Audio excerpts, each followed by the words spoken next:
Hello everyone, welcome to Tactim. Today in this video, I'm gonna show you how to unarchive chat in your WhatsApp. Before starting the video, please subscribe to Tactim. So, let's get started. For this, you have to open your WhatsApp.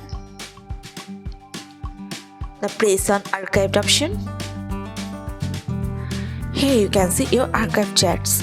If you want to unarchive it, you just have to long press on it. Then press on this undo option. That's it. So this is how to unarchive chat in your WhatsApp. So guys, that's it. You can do this. I think this video is very helpful to you. If it was, then give a thumbs up and hit the subscribe button. And thanks for watching.